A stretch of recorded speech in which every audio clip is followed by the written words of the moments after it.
എന്റെ ഹൃദയരക്തം കൊണ്ടാണ് ഞാൻ ഒപ്പുവെക്കുന്നത്. ഒരു കരാർ ഒപ്പുവെക്കുന്ന സമയത്ത് നാടിന്റെ ഭരണാധികാരി പറഞ്ഞ വാക്കുകളാണിവ.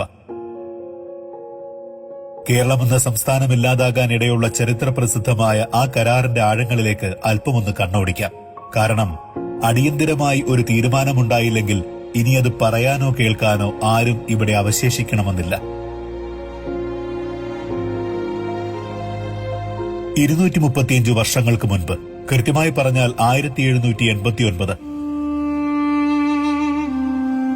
തമിഴ്നാട്ടിലെ രാമനാട് മുത്തുരാമലിംഗ സേതുപതി രാജാവിന്റെ പ്രധാനിയായിരുന്ന മുതിരുള്ളപ്പ പിള്ള മുൻകൈയെടുത്ത് ഒരു കൂടിയാലോചന നടക്കുന്നു. പെരിയാറിലെ വെള്ളം വൈഗ നദിയിലെത്തിക്കണം. ഇതായിരുന്നു ചർച്ചാ വിഷയം. അദ്ദേഹം ബ്രിട്ടീഷുകാരുമായി സഖ്യത്തിലായിരുന്നുവെങ്കിലും സേതുപതി രാജാവ് ബ്രിട്ടീഷുകാരോട് യുദ്ധം പ്രഖ്യാപിച്ചതുമൂലം പദ്ധതി ആദ്യം നടപ്പിലായില്ല. യുദ്ധം തോറ്റ സേതുപതി താമസിയാതെ സ്ഥാനഭ്രഷ്ടനായി. പ്രദേശം മദിരാശി പ്രസിഡൻസിയുടെ കീഴിലായി. തേനി, മധുര, ദിണ്ടിഗൽ, രാമനാഥപുരം എന്നിവിടങ്ങളിലെ ജലക്ഷാമം ബ്രിട്ടീഷുകാർക്ക് തലവേദനയായി തീർന്നു. ഇതേസമയം തിരുവിതാംകൂറിലെ പെരിയാറ്റിൽ പ്രളയം സൃഷ്ടിക്കുന്ന കാലാവസ്ഥയും. ബ്രിട്ടീഷുകാർ പെരിയാർ നദിയിലെ വെള്ളം പശ്ചിമഘട്ടത്തിലെ മലതുരന്ന് മധുരയിലൂടെ ഒഴുകുന്ന വൈഗ നദിയിലെത്തിക്കാൻ പദ്ധതിയിട്ടു. ഇതിനായി 1808 ഒരു പഠനം നടത്താനായി പശ്ചിമഘട്ടത്തെക്കുറിച്ച് വ്യക്തമായ അറിവുള്ള ജെയിംസ് കാഡ്വെൽ എന്ന വിദഗ്ധനെ നിയോഗിച്ചു. പദ്ധതി അസാധ്യമായിരിക്കുമെന്നായിരുന്നു ജെയിംസ് കാഡ്വെലിന്റെ നിഗമനം. എങ്കിലും വെള്ളം തിരിച്ചുവിടാനുള്ള ശ്രമത്തിൽ നിന്ന് ബ്രിട്ടീഷുകാർ പിന്മാറിയില്ല. പിന്നീട് നടന്ന മറ്റൊരു പഠനത്തിന്റെ അടിസ്ഥാനത്തിൽ വെള്ളം തിരിച്ചുവിടാനുള്ള ചെറിയൊരു അണക്കെട്ടിന്റെ പണികൾ 1850 തുടങ്ങി. ചിന്നമൂളിയാർ എന്ന കൈവഴിയിലൂടെ വെള്ളം ഗതിമാറ്റിവിടാനായിരുന്നു പദ്ധതി. എന്നാൽ ചില പ്രത്യേക സാഹചര്യങ്ങൾ മൂലം നിർമ്മാണം നിർത്തിവെക്കേണ്ടി വന്നു. അങ്ങനെ പല പ്ലാനുകളും ഇതിനോടകം മുന്നോട്ട് വന്നെങ്കിലും സാങ്കേതികമായ കാരണങ്ങളാൽ എല്ലാം ഉപേക്ഷിക്കേണ്ടി വന്നു.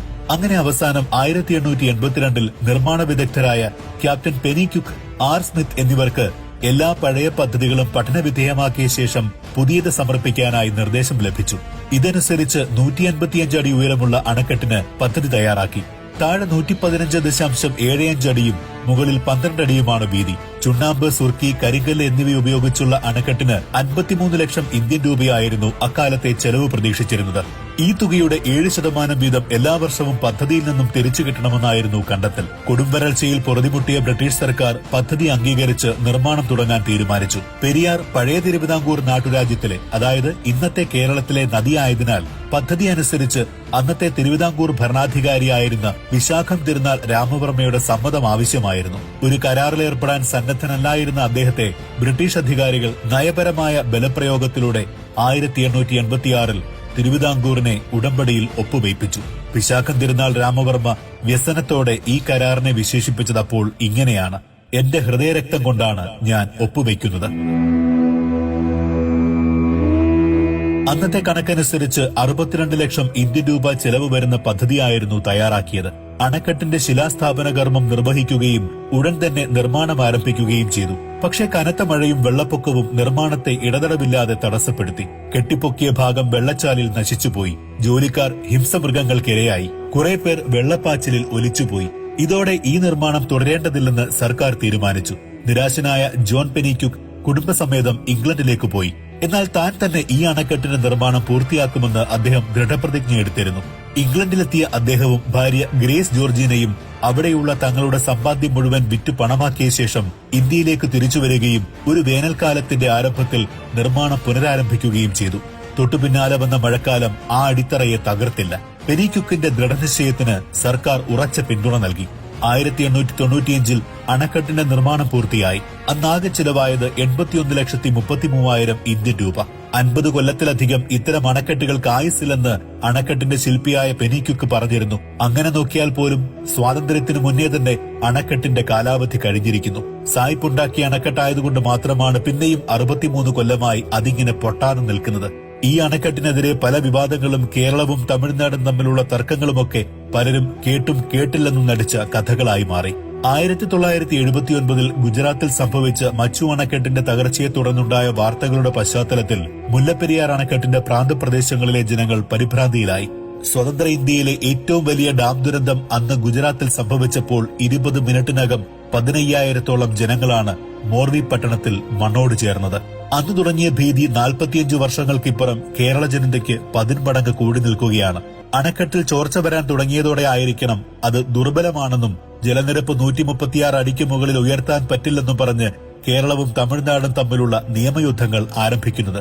ഡാം പൊട്ടിയാലും തമിഴ്നാട്ടിലേക്ക് വെള്ളമൊഴുകി അവർക്ക് അപകടമൊന്നും ഉണ്ടാകില്ല എന്നുള്ളതും 35 കിലോമീറ്റർ താഴെയുള്ള ഇടുക്കി ഡാം ആ വെള്ളം മുഴുവൻ താങ്ങിക്കോളും എന്നുള്ള ന്യായങ്ങളും തമിഴ്നാട് സർക്കാർ നിരത്തുന്നുണ്ട്.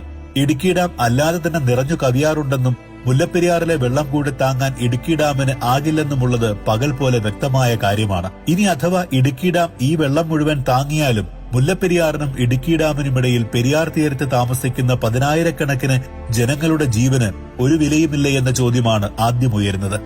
ആയിസത്തി അണക്കെട്ടെങ്ങാനും പൊട്ടിയാലുള്ള അവസ്ഥയെപ്പറ്റി ചിന്തിക്കാൻ തുടങ്ങിയാൽ കേരളത്തിലെ 5-6 ജില്ലകളിലെ ജനങ്ങൾക്ക് മനസ്സമാധാനത്തോടെ റോഡിലിറങ്ങാനോ വീട്ടിലിരിക്കാനോ പറ്റില്ല.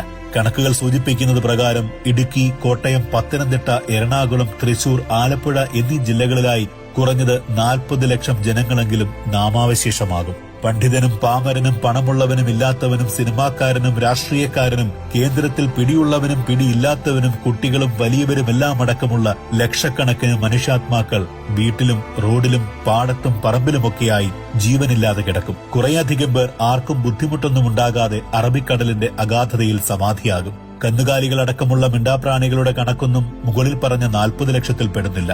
ജീവനോടെ അവശേഷിക്കുന്ന ബാക്കിയുള്ള മനുഷ്യജന്മങ്ങൾ പകർച്ചവ്യാധികളും മറ്റു രോഗങ്ങളും പിടിച്ച് നരകയാതനയിലേക്ക് വഴുതി വീഴും. ഈ കൂട്ടത്തിൽ ലക്ഷക്കണക്കിന് തമിഴ്നാട്ടുകാരുമുണ്ടാകും. നദീജലം പറ്റുമ്പോൾ തേനി, മധുര, ദിണ്ടിഗൽ, രാമനാഥപുരം എന്നിങ്ങനെ കൃഷിയെ മാത്രം ആശ്രയിച്ചു കഴിയുന്ന 10,000-കണക്കിന് തമിഴ് മക്കൾ വരൾച്ചയും പട്ടിണിയും കൊണ്ട് വലയും. പരസ്പരം പഴിചാരി പല കലാപങ്ങളും ഉണ്ടായേക്കാം. ഇങ്ങനെ വേവലാതികൾ പറഞ്ഞ കാലം ഒരുപാട് കടന്നുപോയി, അതിക്രമിച്ചു. മരണക്കയത്തിലേക്ക് പോകാതിരിക്കാൻ ഇനിയും അവസരമുണ്ട്, അതും കുറച്ചുനാൾ മാത്രം. ഭൂരിപക്ഷത്തിന്റെ കണക്കുകളും ആവനാഴിയിൽ സൂക്ഷിച്ചിരിക്കുന്ന തെരഞ്ഞെടുപ്പ് വാഗ്ദാനങ്ങളുമെല്ലാം എല്ലാ നേതാക്കന്മാരും തൽക്കാലം മറക്കുക.